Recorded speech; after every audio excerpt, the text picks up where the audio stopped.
E agora vamos meditar na palavra de Deus. Vamos continuar com o nosso profeta Daniel.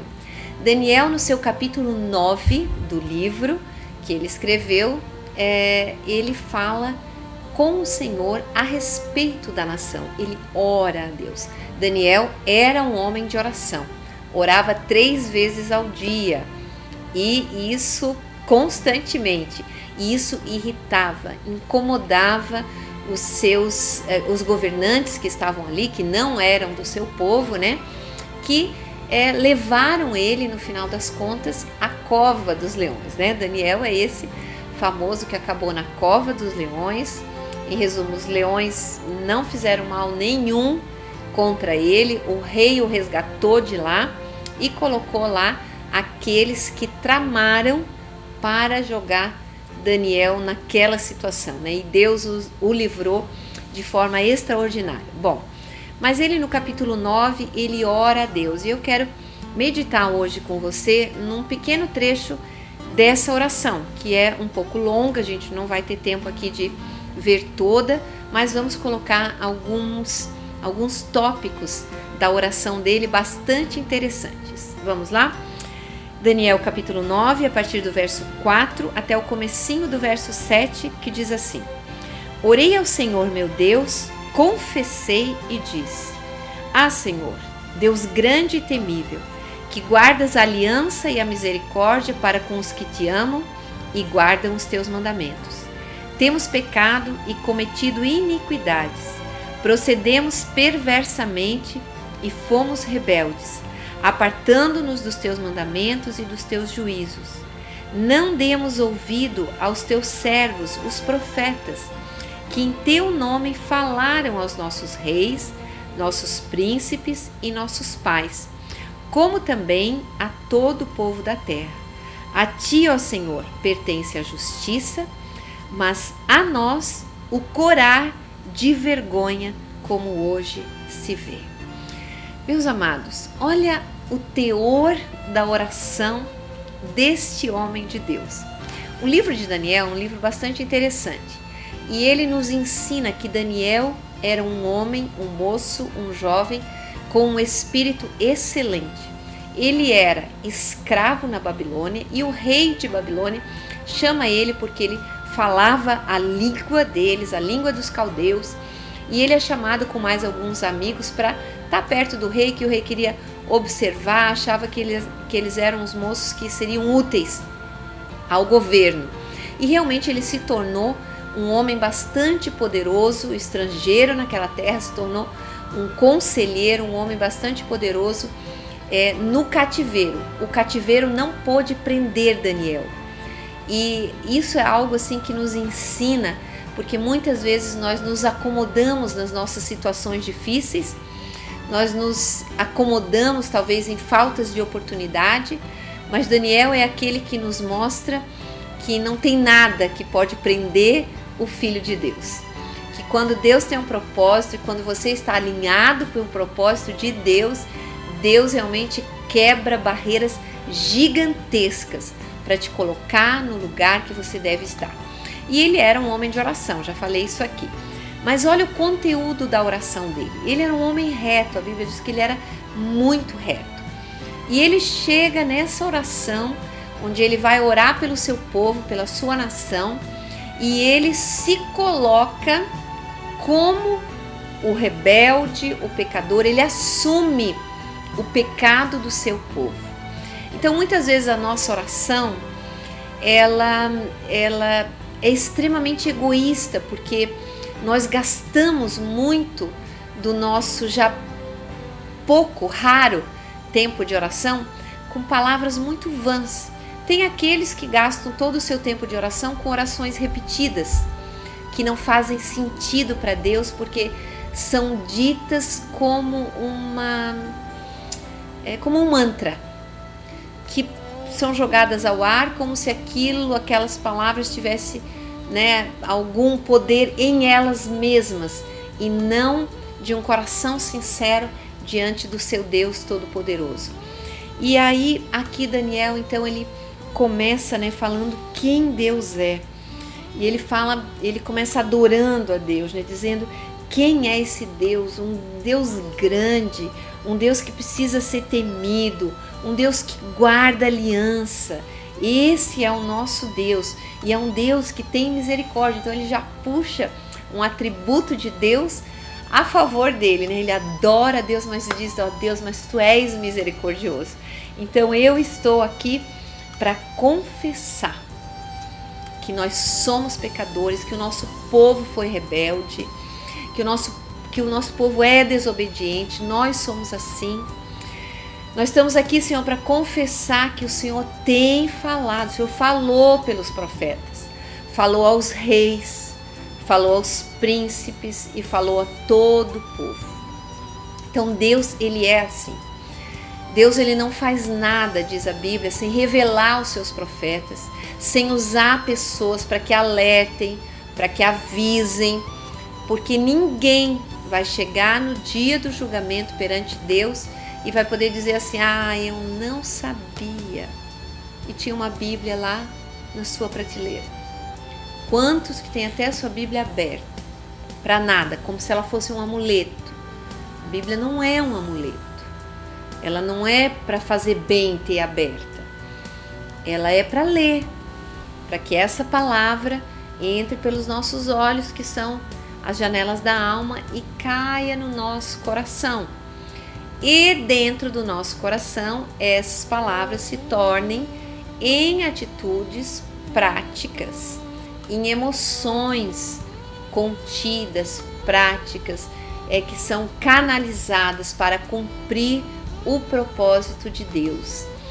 Então, meus amados, Daniel, ele nas suas orações, nessa oração específica que ele faz aqui pela nação, e esse assunto tá muito conosco agora, porque realmente a gente tem orado pela nação brasileira, a gente tem buscado a Deus para que realmente haja mudanças profundas na nossa política, nos nossos governos, e nós temos orado muito por isso, porque nós não escolhemos as pessoas, nos colocamos diante de Deus para que Deus escolha, porque só Ele conhece os propósitos verdadeiros dos corações humanos.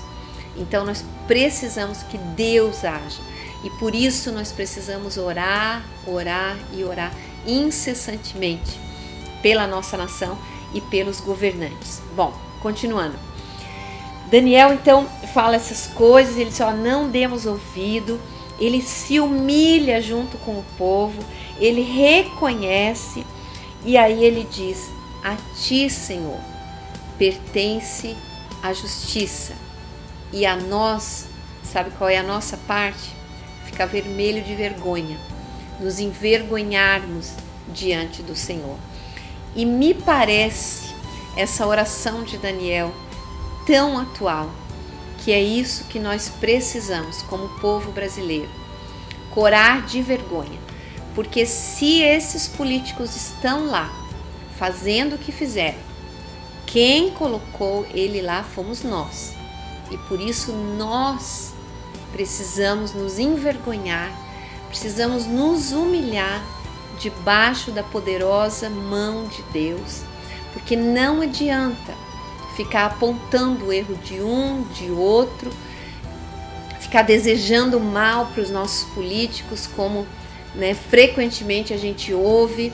Se a gente olhar então as piadas que saem, que são terríveis, não é para isso que Deus nos chamou, não é para nada disso, mas sim, nós precisamos orar, porque são seres humanos, foram imbuídos de autoridade, há um peso espiritual sobre cada um deles, sobre a nossa presidente, sobre o vice, sobre todos que exercem autoridade, há um peso espiritual. Eu lembro que uma vez eu fui a uma posse de vereadores aqui na nossa Câmara dos Vereadores, e eu falei isso, que em primeiro lugar, cada um que estava ali vai um dia prestar contas a Deus, porque a Bíblia nos ensina que toda autoridade vem de Deus. As pessoas pensam, o Congresso fala que a autoridade vem do povo. O povo outorga uma autoridade, mas quem dá autoridade é Deus. E em primeiro lugar, cada um que assume um cargo público vai um dia ter que prestar contas a Deus. Não é a juiz Sérgio Moro, não é a Polícia Federal, não é a STF, é ao Deus Todo-Poderoso. E isso é muito sério, meus amados irmãos. Por isso nós precisamos orar pelos nossos governantes.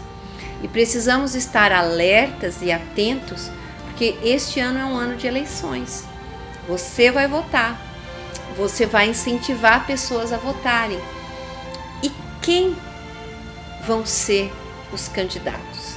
Quem vão ser os eleitos? Fica a pergunta no ar.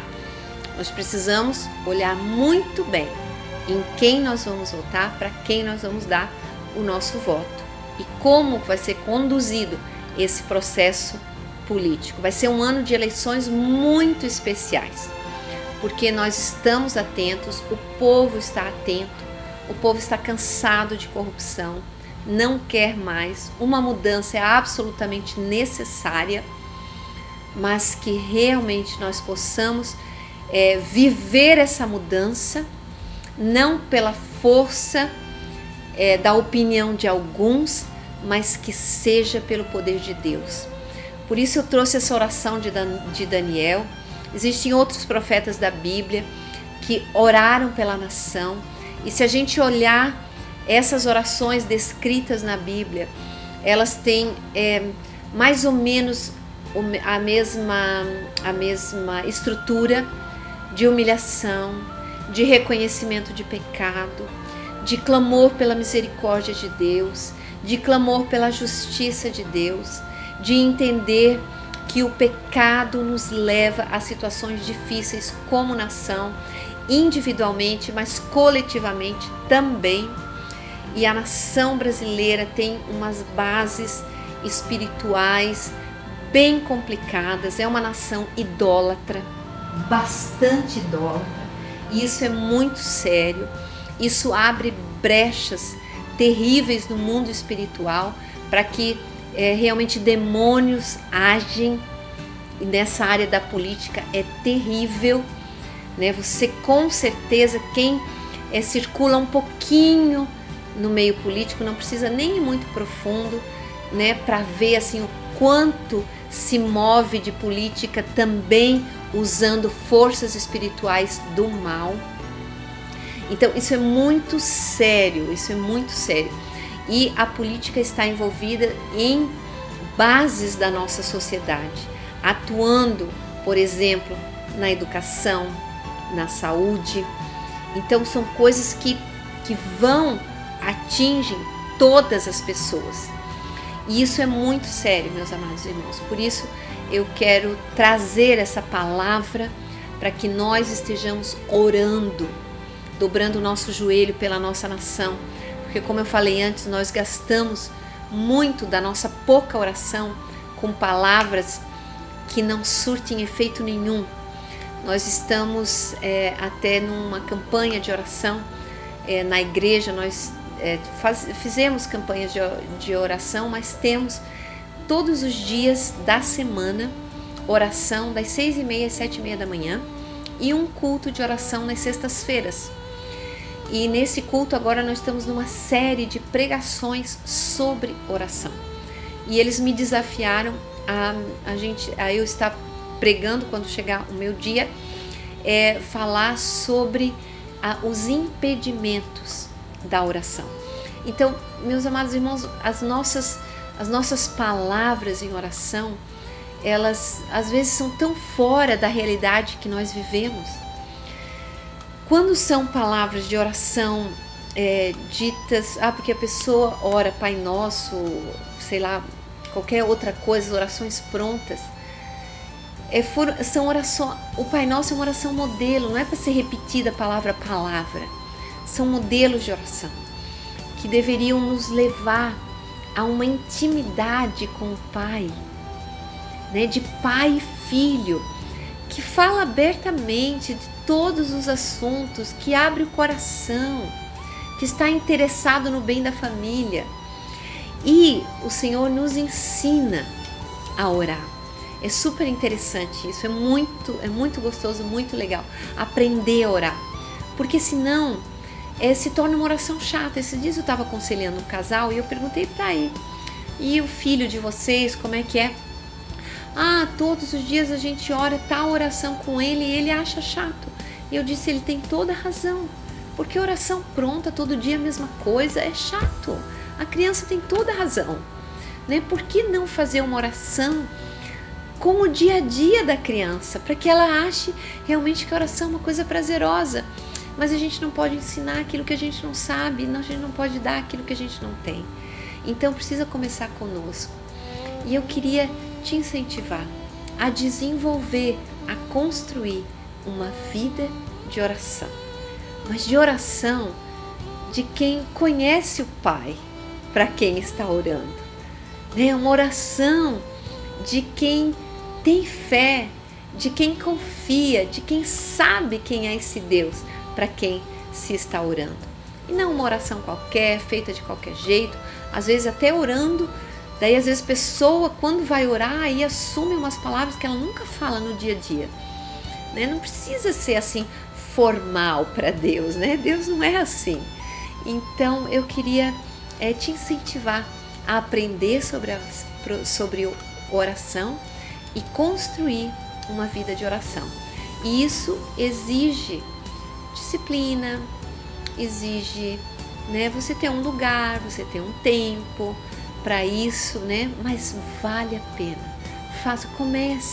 Comece com 1 minuto, com 2 minutos, com 5 minutos, e você vai ver como é importante crescer, como de repente vai passar um tempo e você vai estar meia hora orando e você nem sentiu, porque você acaba tendo tantos assuntos para falar com Deus e o tempo acaba passando tão rápido e se torna uma coisa tão prazerosa, tão gostosa, que edifica a vida espiritual da gente, dos outros, porque a gente intercede, a gente não está mais tão preocupado em só pedir para Deus algumas coisas para a gente está interessado como profeta no bem da nação, de uma forma bíblica, de uma forma que Deus nos ensina a agir como povo, para sermos um povo abençoado, que tem o Senhor Jesus como Senhor da nação, como Rei dos Reis que Ele é e que Ele precisa ser da nação brasileira.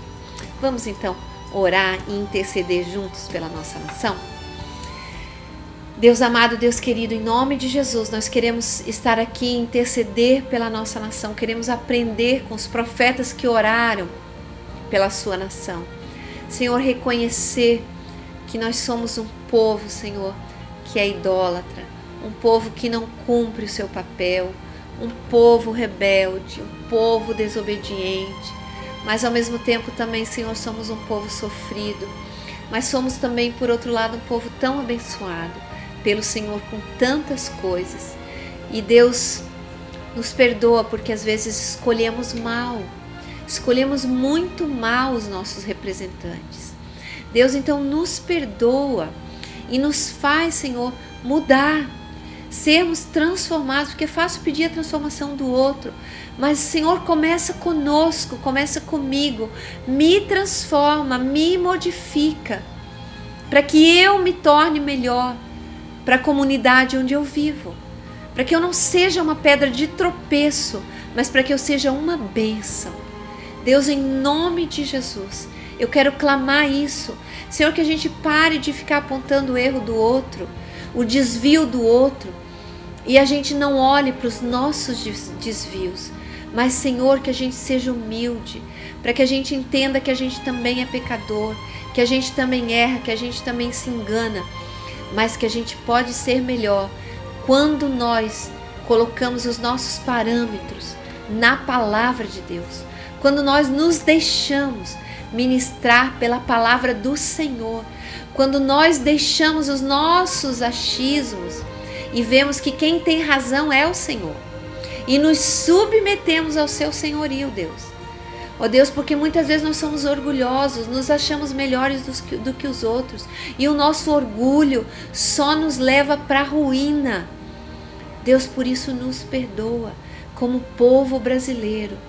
Ó Deus, para que a gente saiba escolher melhor os nossos governantes, para que a gente tenha uma visão do reino do Senhor, porque o Senhor tem um reino para estabelecer, como nós dissemos no início desse programa, numa palavra do mesmo profeta Daniel, que o Senhor tem um reino para construir aqui, um reino que nunca será destruído, porque é o reino do Senhor em bases sociais sólidas. O Senhor é o maior interessado.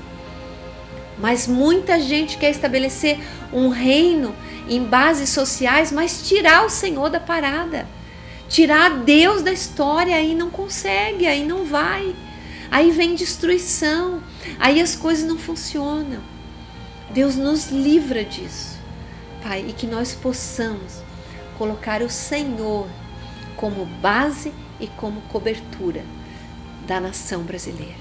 Essa é a minha oração e eu me junto a milhares, a milhões pelo país que estão orando por isso. E é no teu nome, Jesus, que nós oramos. Amém. Que Deus te abençoe, que Deus amplie a sua visão de um governo para este país.